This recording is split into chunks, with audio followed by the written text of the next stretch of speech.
শেষ হয়েও হইল না শেষ। ইরান এবং যুক্তরাষ্ট্রের এবং ইসরায়েলের মধ্যে যে যুদ্ধ। তারা একদিকে বলছে যে যুদ্ধবিরতি, আবার বলছে যে আলোচনা চলছে, ফোনে আলোচনা চলছে। কিন্তু আমরা আজকেই দেখলাম যে তারা নতুন করে যুক্তরাষ্ট্র নতুন করে প্রস্তুতি নিচ্ছে। তো এই প্রস্তুতির জন্য আবার ইরানও প্রস্তুত। তা আপনার কাছে কি মনে হচ্ছে যে আবার যুদ্ধ লাগবে নাকি এটা একটা হুমকি বলে মনে করেন আপনি?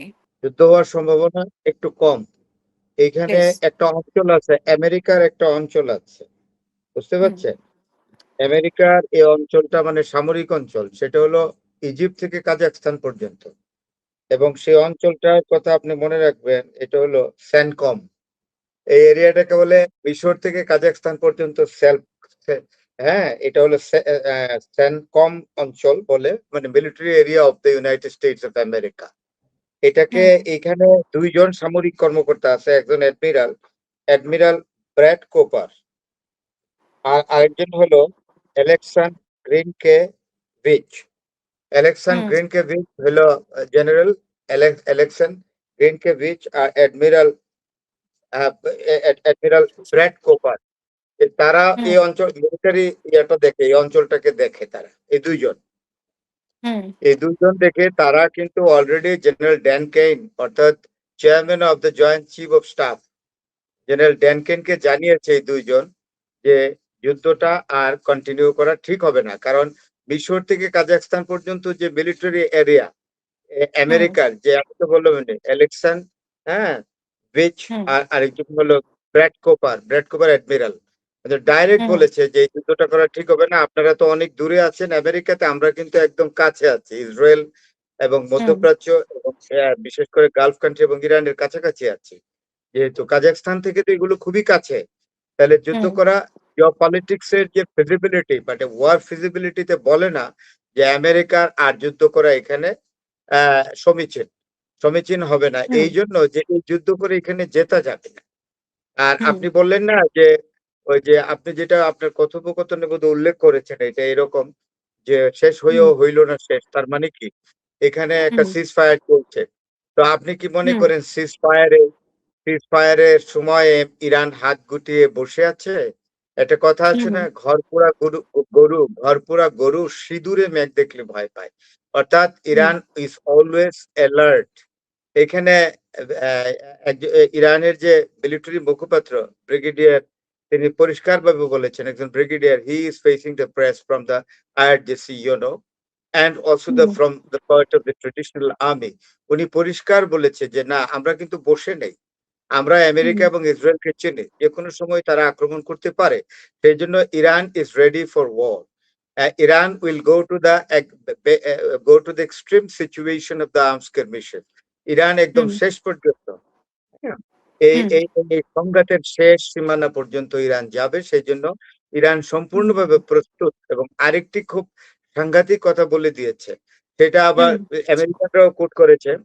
এই যে এই সামরিক মুখপাত্র, উনি বলেছেন যে আমরা তো অনেক জিনিস এখনো বেরই করি নাই, মানে হুম, আর্মস এর ব্যাপারে বলছে, আমাদের যে অনেক মিসাইল আছে, ব্যালিস্টিক মিসাইল, মাঝারি পাল্লা, দূরপাল্লার, এইগুলোর যে স্টক পাইল গুলো আমরা ওপেনই করি নাই এখনো।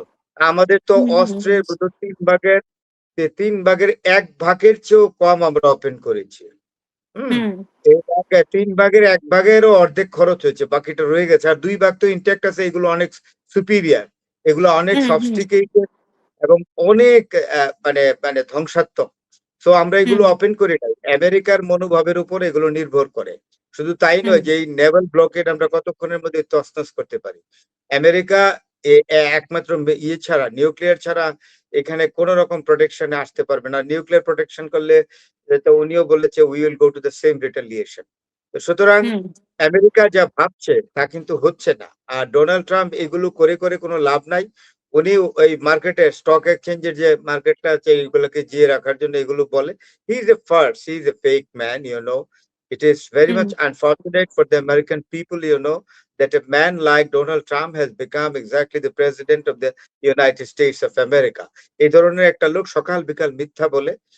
এই ধরনের, কালকেও আমার একজন মাহমুদ রেজা চৌধুরী নামে একজন খুব হুম, নামকরা মানুষ, বাংলাদেশে ছিলেন, মিডিয়ার ব্যক্তিত্ব, এখন আমেরিকাতেই আছেন। উনি স্পষ্ট হুম, করে দুঃখ করে বলেছেন যে আমার লাইফে, আমি বললাম যে মাহমুদ রেজা চৌধুরী ভাইকে বললাম যে চৌধুরী ভাই আমার লাইফে আমি দেখি নাই এই ধরনের প্রেসিডেন্ট আমেরিকা। তো বলছে, আমিও দেখি নাই। তো সুতরাং এভরিবডি ইজ ডিসঅ্যাপয়েন্টেড। আরেকটা কথা আমি আপনাকে একটু বলে নেই, এখানে পিট হ্যাগসেট, সে তো ওয়ার মিনিস্টার ছিল, আগে ডিফেন্স মিনিস্টার, তার এখন পদবি চেঞ্জ করেছে war minister. He is exactly investigating pros and cons. তার সাথে কিন্তু জেডি ভেন্সের ঝামেলা লেগে গেছে। জেডি ভেন্স বলছে আমি জানতে পারলাম যে আমাদের মিসাইল স্টক পাইল কমে গেছে, তুমি আমাদেরকে জানাচ্ছ না কেন? এই নিয়ে হোয়াইট হাউসে বিকট তর্ক, এবং অনেকে বলছে যে একটা হাতাহাতির পর্যায়ে। So this picture is quite unusual, particularly in any time in White House, you know. This exactly the conflict between JD Vance, Vice President, and the War Secretary, you know, Peter Hegseth. You know, it's very unusual. Never the world has seen before like this in the White House premises. তো সুতরাং আপনি তো বুঝতে পারছেন যে পরিস্থিতিটা কোথায় গিয়ে ঠেকেছে।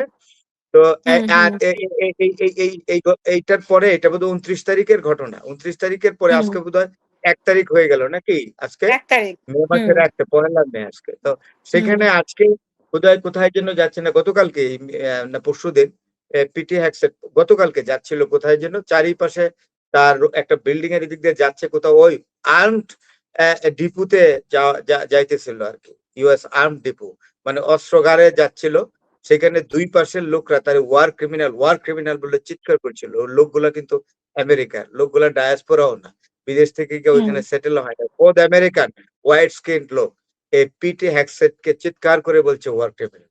And you can exactly feel the situation of the American minds right now, particularly for the continuous armed skirmishes exactly going on between Iran and America, including Israel, which is creating so many problems in blockade, naval blockade, Hormuz tussle, etc., etc. সারা ওয়ার্ল্ডের ইকোনমিকে আপনি paralyse করে দিয়েছে। আপনি জানেন 25 থেকে 26 billion dollar এই পর্যন্ত খরচ হয়ে গেছে।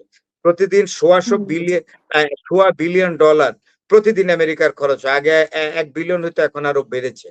এখন সোয়া বিলিয়ন ডলার, কারণ যুদ্ধটা তো আসলে চতুর্দিকে এগুলো ছড়িয়ে গেছে। So it is really tough for America how far or how long Donald Trump shall be able to continue this one. Thank you.